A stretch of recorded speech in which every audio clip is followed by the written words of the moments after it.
નમસ્કાર મિત્રો, સ્વાગત છે આપણી યુટ્યુબ ચેનલની અંદર। તો આજે આપણે દેશ અને દુનિયાના અને તાજા અને મહત્વ સમાચારની વાત કરવાના છીએ, તો વિડીયોને અંત સુધી જોવા વિનંતી।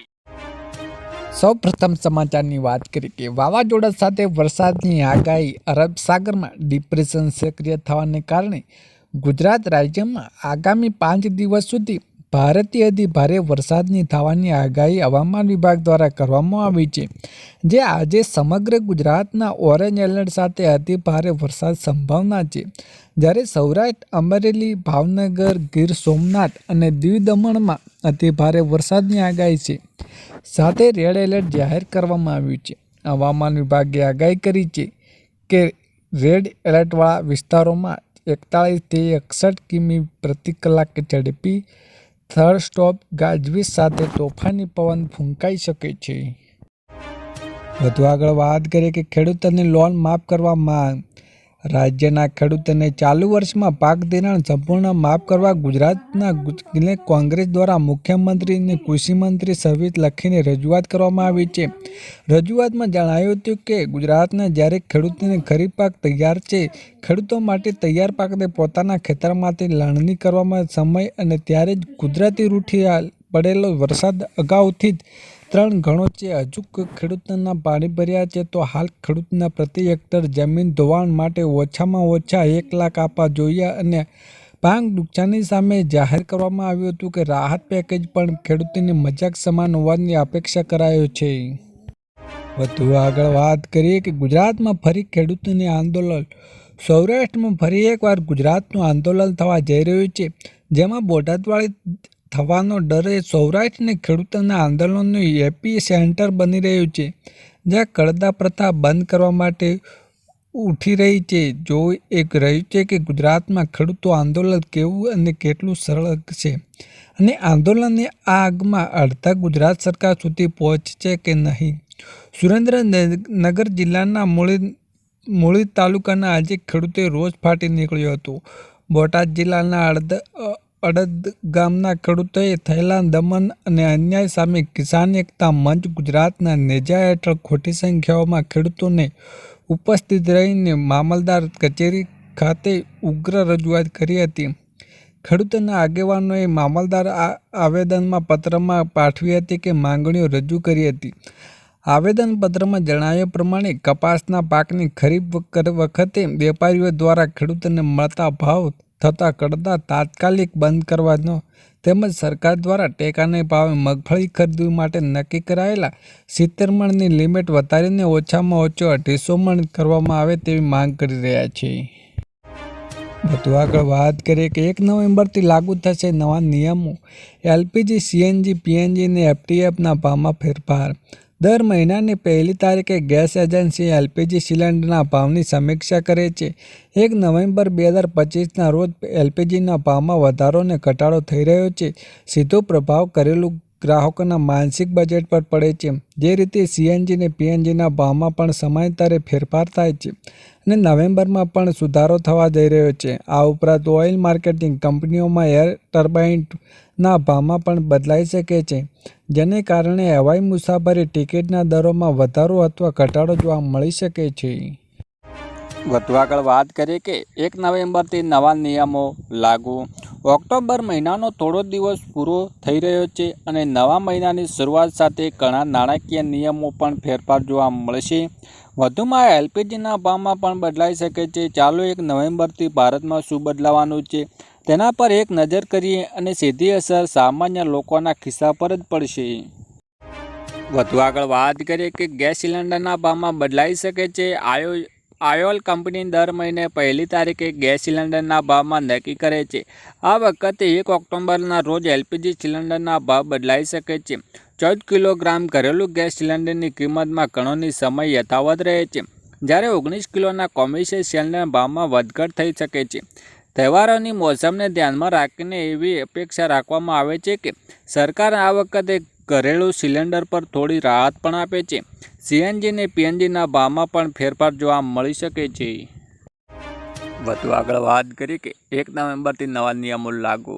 સીએનજી અને પીએનજીમાં ભાવમાં ઘણી એવું જોવા મળી રહ્યું છે કે ઓઇલ કંપનીમાં 1લી તારીખે સીએનજીના પીએનજીના ભાવમાં ફેરફાર કરે છે. જો એપ્રિલ મહિનાથી આમાં કોઈ ફેરફાર થયો નથી અને સીએનજી ને પીએનજીના ભાવમાં છેલ્લો કેટલાક 9 એપ્રિલ રોજ થયો હતો, જ્યારે મુંબઈમાં સીએનજી રૂપિયામાં 79.50 કિલોના પીએનજી રૂપિયામાં 49 યુનિટ હતો અને 6 મહિનામાં વધારીને ચોથી વખત કરવામાં આવ્યો હતો. વધુ આગળ વાત કરીએ કે ખેડૂતોના દેવાના થશે માફ.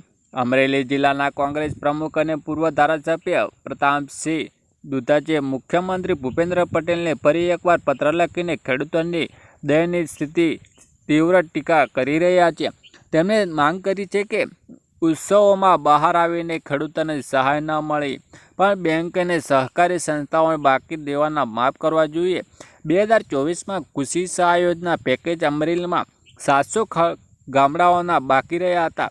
તે 2025માં કમોસમી વરસાદને ખેતીને વ્યાપક નુકસાન થયું હતું. તે પ્રતાપસિંહે કહ્યું હતું કે નવા વર્ષમાં પ્રારંભે ફરીથી અમરેલી ખેડૂતોના નુકસાનથી આર્થિક સ્થિતિ દયનીય બને છે અને અત્યારથી સ્થિતિ ડિજિટલ સર્વે ખેડૂતોનું ભલું થવાનું નથી. તેમને વાસ્તવિક પરિસ્થિતિ અને મનોદશા ધ્યાને લઈને યોગ્ય નીતિ જરૂરી છે. દેવા માફી લઈને ખેડૂતોની નવી શરૂઆત કરશો. વધુ આગળ વાત કરીએ કે ખેડૂતોને 1-2 લાખ સહાય યોજના. ખેડૂતો માટે આઈએફસીએસ સંકટકરણ નામની યોજના શરૂ કરી છે, જેમાં જો કોઈ ખેડૂતોએ ઇફકો પાસેથી 50 થેલીઓ યુરિયા ખાતર ખરીદે તો 1 લાખ રૂપિયાનો અકસ્માત વીમો અને નેનો યુરિયા માટે ડીએપીના 200 બોટલ ખરીદે તો 2 લાખ સુધીની 1 વર્ષ માટે મફત અકસ્માત વીમો છે. જે ખેડૂતોની ખેતી દરમિયાન જાનનું જોખમ વધારે રહેલું છે તેમના માટે આ યોજના આશીર્વાદ રૂપે આનો લાભ લેનારા ખાતર ખરીદેલ સ્લીપ જરૂરી હોવી જોઈએ. વધુ આગળ વાત કરીએ કે હવે તમારું વીજળી બિલ ઝીરો. વીજળીના બધા બિલોને પરેશાન છો તો તમને આ સરકારી યોજના વિશે જરૂરથી જાણવા જોઈએ. આ સરકારી યોજના અંદર દ્વારા ન માત્ર તમારી વીજળીના બિલ ઓછા થશે, પરંતુ દર મહિને પૈસાની બચત પણ થઈ શકે છે. કેન્દ્ર સરકારની પીએમ સૂર્યઘર યોજના દ્વારા લોકોને ભારે વીજળીના બિલમાંથી રાહત મળી શકે છે, પરંતુ 2 મહિનામાં 10,000 રૂપિયાની બચત. ઉત્તર પ્રદેશના જૌનપુરમાં રહેવાસી લાભાર્થીઓને જણાવ્યું હતું કે આ યોજનાથી ખેડૂતને જળી અને બચેલા નેક રહો છો થઈ શકે છે. વધુ આગળ વાત કરીએ કે લાખો લોકોને ફાયદો, મોટો નિર્ણય. જન્મ મરણના દાખલામાં હવે ફેરફાર સરળ બન્યા છે. રાજ્ય સરકારમાં જાહેર કરેલા નવો પરિપત્ર કહે છે કે જન્મ કે મરણમાં દાખલા કઢાવતી વખતે કોઈ પણ કલાક દ્વારા કોઈ પણ પ્રકારની ભૂલ રહી ગઈ હશે તો કોમ્પ્યુટરમાં નોંધ કરતી વખતે કોઈ ભૂલ રહી ગઈ હશે તો તમારી ભૂલ યોગ્ય દસ્તાવેજના આધારે ખરાઈ કરીને સુધારો આપવામાં આવશે. આ ઉપરાંત જો જન્મ મરણ દાખલા કોઈ ભૂલ જાણી જોઈને કરવામાં આવી રહી છે તો પુરવઠો રજૂ કરવા પડશે. ખરાઈ બાદ ફેરફાર કરી શકાશે. વધુ આગળ વાત કરીએ કે 25,000ની સહાય ખેડૂતોને. ખેડૂતોને 25,000 રૂપિયાની સહાય મળશે. ગુજરાતના ખેડૂતોને ખેતીકામ ખૂબ જ સહાય સ્વરૂપે આપવામાં આવે છે. આ યોજના મારફત ગુજરાત ખેડૂતોને સનેડો મિની ટ્રેક્ટર ઉપયોગી થાય તે માટે શુભ આશયથી સાધન ખરીદવા માટે હેક્ટરની કુલ 25% અથવા 25,000 રૂપિયા બેમાંથી જે ઓછું હોય તે લાભ આપવામાં આવે છે. વધુ આગળ વાત કરીએ કે મોદી સરકારની દિવાળીની ભેટ. કબીરની મોદી સરકારે દિવાળી પહેલાં મધ્યમ વર્ગને મોટી ભેટ આપવામાં કેન્દ્ર સરકાર ગૃહ નિર્માણ અને શહેરી બાબતોમાં મંત્રાલય પ્રધાનમંત્રી આવાસ યોજના પીએમ શહેરીમાં 2 હેઠળના 1.41 લાખ વધારાના મકાનો નિર્માણને મંજૂરી આપી દીધી છે. આ યોજનાના હેઠળ સરકાર શહેરી ગરીબોને મધ્યવર્ગના તેમના પોતાના ઘર માટે મદદ કરે છે.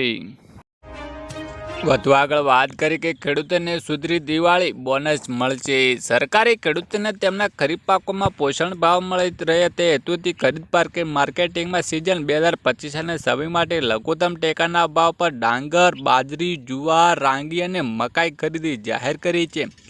ગુજરાત રાજ્યના નાગરિક પુરવઠા નિગમ લિમિટેડ દ્વારા ખરીદી 1 નવેમ્બર 2025થી 30 જાન્યુઆરી 2024 સુધી કરવામાં આવી રહી છે.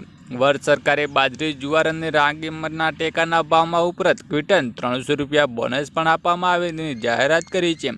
જે ખેડૂતોને આ યોજનાનો લાભ લેવા માટે ઈચ્છુક હોય તો તેમને 1 થી 31 ઓક્ટોબર 2025 દરમિયાન બાયોમેટ્રિક અને ઓથેન્ટિકેશન દ્વારા ઓનલાઈન નોંધણી કરીને ફરજિયાત છે. વધુ આગળ વાત કરી કે મહિલાઓને 21,000 રૂપિયાની સહાય. દેશની મહિલાઓને નરેન્દ્ર મોદીની હરિયાણાના પાણીતર પણ વીમા સખી યોજના શરૂ કરવામાં રહી છે. LIC વીમા સખી યોજના હેઠળ 10 પાસ અને 18 થી 70 વર્ષની મહિલાઓને સામેલ કરવામાં આવી રહી છે. આ મહિલાઓને વર્ષ સુધી સ્પેશિયલ ટ્રેનિંગ આપવામાં આવે છે અને શરૂઆતમાં 3 વર્ષ સુધી એક ચોક્કસ વેતન પણ મળે છે.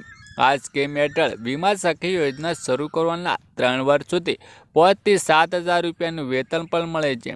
આ બાદ વીમા સખી રૂપે કામ કરશે તો તેમને દરેક પોલિસી પર કમિશન આપવામાં આવશે. LIC અધિકૃત વેબસાઇટ પર જઈને આ યોજનાના વિશે અરજી કરતી વખતે માહિતી અનુસાર આ ઉચ્ચ યોજના LIC સાથે કામ કરતા કર્મચારીઓને પરિવારોને આમાં ભાગીદારની તક મળે છે. વધુ આગળ વાત કરીએ કે આયુષ્યમાન કાર્ડને લઈને જ મોટી જાહેરાત. આયુષ્યમાન ભારત હેઠળ વીમા કવચને બમણું કરીને 10 લાખ રૂપિયાને મહિલાઓને 15 લાખ રૂપિયા કરવામાં તૈયારીઓ ચાલી રહી છે.